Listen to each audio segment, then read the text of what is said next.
Supreme court ने दी है अरविंद केजरीवाल को अंतरिम जमानत। ये बड़ी खबर इस वक्त की सामने निकल कर आ रही है। सुप्रीम कोर्ट से अरविंद केजरीवाल को बड़ी राहत मिलती हुई। तो अरविंद केजरीवाल की अंतरिम जमानत की याचिका को स्वीकार करते हुए सुप्रीम कोर्ट ने ये बड़ी राहत अरविंद केजरीवाल को दी है।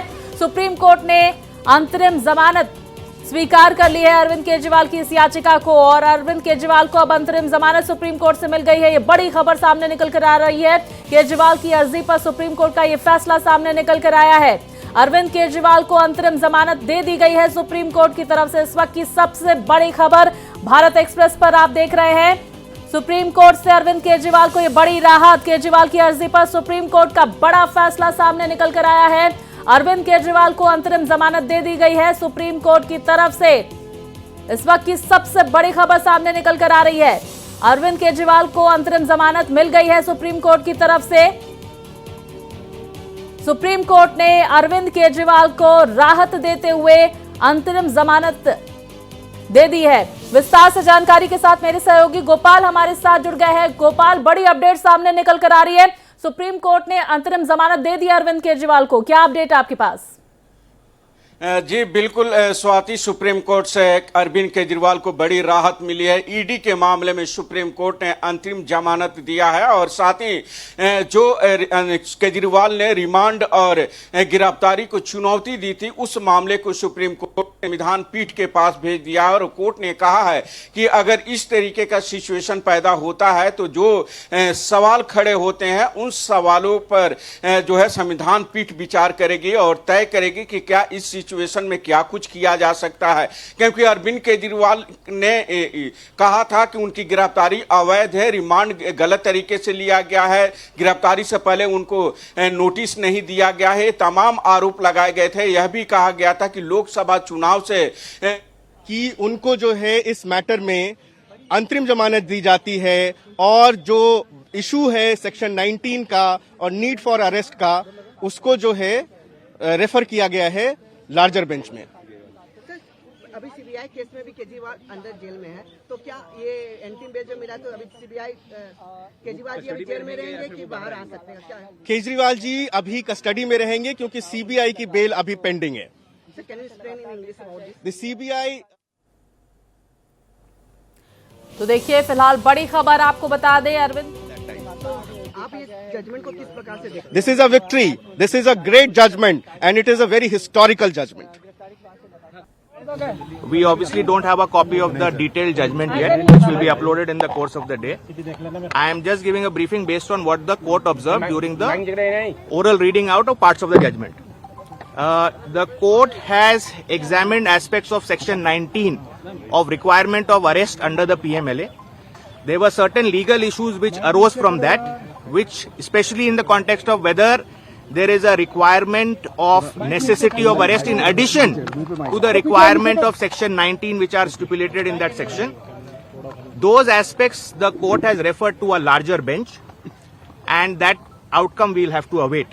However, in the interim, the court has observed that Mr. Kejriwal has already undergone substantial amount of incarceration, and therefore directed his immediate release in the Enforcement Directorate case.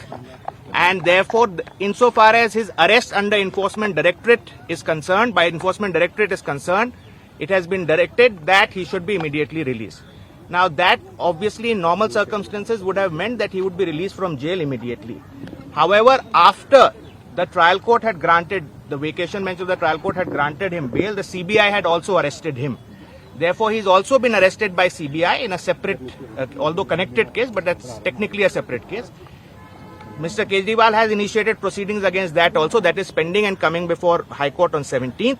So, depending on the outcome of the CBI case, his actual release from jail will depend on that. But insofar as ED is concerned, he is no more required to be in custody as per the Supreme Court order in the ED matter. Now, and insofar as Hindi, Mr. Vivek Jain. Vivek ji, देखिए supreme court में हमारी याचिका के अंदर दो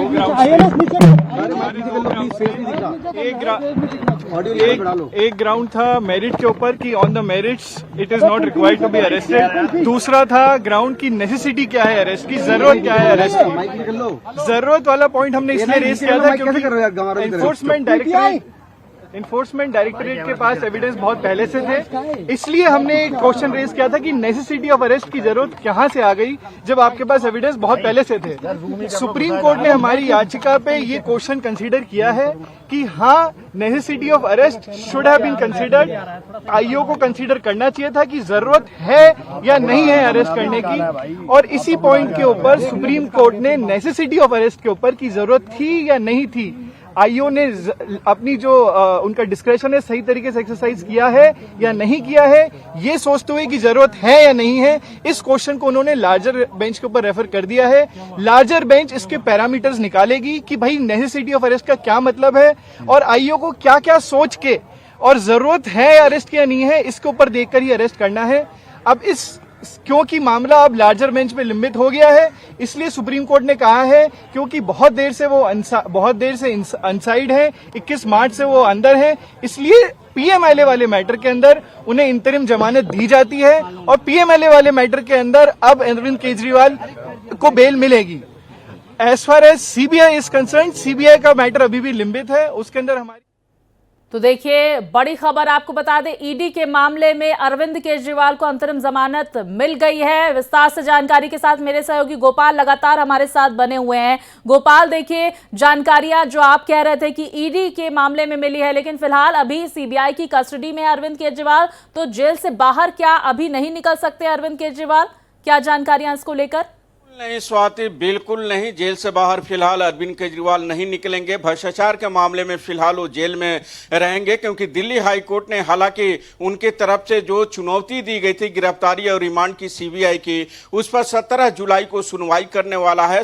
Delhi high court के फैसले के बाद ही यह तय हो पाएगा कि भ्रष्टाचार के मामले में वो बाहर आएंगे या नहीं। लेकिन फिलहाल सिर्फ लॉन्ड्रिंग के मामले में उन्हें अंतरिम जमानत मिली है। कोर्ट ने मामले को संविधान पीठ के पास भेज दिया है। कोर्ट ने अपने फैसला सुनाते हुए यह भी कहा है कि चूंकि केजरीवाल दिल्ली के जनता द्वारा चुने हुए नेता हैं और दिल्ली के एक मुख्यमंत्री हैं, तो इस सिचुएशन में कि जो सवाल खड़े होते हैं उन सवालों को तय करने का अधिकार संविधान पीठ के पास है और संविधान पीठ उन सवालों को तय करे कि क्या इस सिचुएशन में जो गिरफ्तारी और रिमांड को चुनौती दी गई है उसमें क्या कुछ आदेश दिया जा सकता है। तो अब मामला संविधान पीठ के पास चला गया है। चीफ जस्टिस ऑफ इंडिया इस मामले में संविधान पीठ का गठन करेंगे और तब जाकर के इस मामले में सवाल तय किया जाएगा कि किन किन सवालों पर संविधान पीठ सुनवाई करेगी। उसके बाद ही इस मामले में सुनवाई आगे शुरू हो पाएगी। बिल्कुल, मैं आपसे समझने की यही कोशिश करूंगी गोपाल, क्योंकि हमने देखा पिछले दिनों ईडी की तरफ से चार्जशीट भी दाखिल की गई, जिसमें बाकायदा आरोपी बनाया गया, आरोपी नंबर 37 बनाया गया अरविंद केजरीवाल को।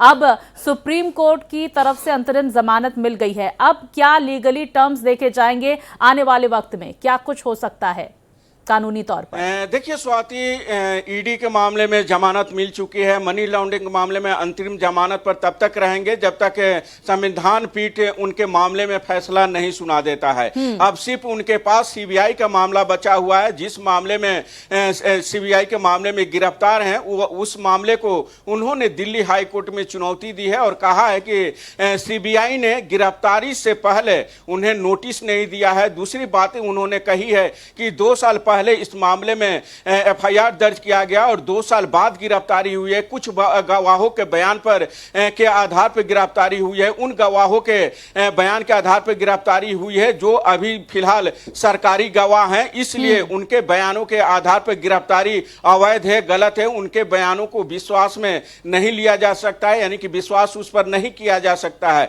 उन्होंने यह भी कहा है कि सीबीआई ने पहले एज ए गवाह के तौर पर उनसे 2023 में पूछताछ की थी, लंबी पूछताछ हुई थी। हर सवालों का उन्होंने सीबीआई का जवाब दिया था, जांच में सहयोग किया था, लेकिन सीबीआई ने यह नहीं बताया कि कब उन्हें गवाह से आरोपी बना दिया गया। तो ये तमाम बातें दिल्ली हाई कोर्ट में चुनौती देते हुए कही गई है, जिस पर दिल्ली हाई कोर्ट ने सीबीआई को नोटिस जारी कर जवाब मांगा है। उसके बाद दिल्ली हाई कोर्ट इस मामले में सुनवाई करेगा। बिल्कुल, देखिए, अब सीबीआई के मामले में दिल्ली हाई कोर्ट सुनवाई करेगा, लेकिन हम समझने की गोपाल आपसे ये भी कोशिश करेंगे। देखिए, ईडी का मामला जिस पर हमने देखा, राउज एवेन्यू कोर्ट की तरफ से जमानत दी गई, अब सुप्रीम कोर्ट की तरफ से अंतरिम जमानत दी गई, लेकिन सीबीआई के मामले में अभी भी पेच फंसा हुआ है और ऑप्शन बहुत सारे हैं। राउज एवेन्यू कोर्ट में भी मामला चल रहा है, याचिका दिल्ली हाई कोर्ट में भी अरविंद केजरीवाल की तरफ से लगाई गई है और एक आखिरी ऑप्शन सीबीआई के पास सुप्रीम कोर्ट भी रह जाता है। तो ये समझ सकते हैं कि थोड़ा और वक्त लगेगा दिल्ली के मुख्यमंत्री अरविंद केजरीवाल को जेल से बाहर निकलने को लेकर।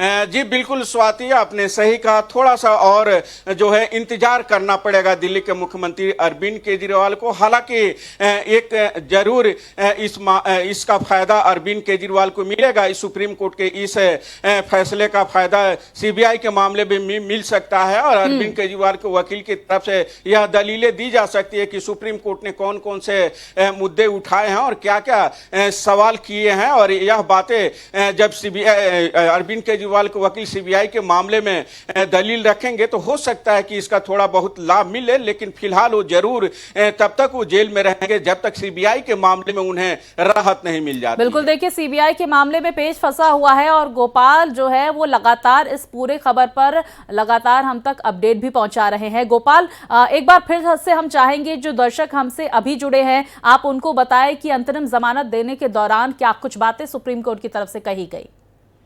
जी बिल्कुल स्वाति, ईडी के रिमांड और गिरफ्तारी के खिलाफ दिल्ली के मुख्यमंत्री अरविंद केजरीवाल ने सुप्रीम कोर्ट में याचिका दायर की थी और उन्होंने कहा था कि ईडी ने जो गिरफ्तारी की है, रिमांड पर लिया है, वह गिरफ्तारी और रिमांड दोनों इलीगल है, क्योंकि गिरफ्तारी से पहले उन्हें नोटिस नहीं दिया गया। चुनाव से ठीक पहले जो है जब लोकसभा चुनाव की घोषणा हो गई थी उस दौरान उनको गिरफ्तार किया गया है। कई तरीके के आरोप इनके द्वारा लगाया गया था और उसके बाद से इस मामले में ईडी की तरफ से कहा गया कि गिरफ्तारी बिल्कुल कानून सम्मत है, कानून के तहत ही गिरफ्तारी की गई है। सुप्रीम कोर्ट ने सुनवाई के दौरान एक सवाल खड़ा किया था और कहा था कि आखिर कौन सा ऐसा नया सबूत ईडी को मिल गया है जिस सबूत के बिना पर अरविंद केजरीवाल को ईडी ने गिरफ्तार किया है, उससे संबंधित दस्तावेज दिखाएं।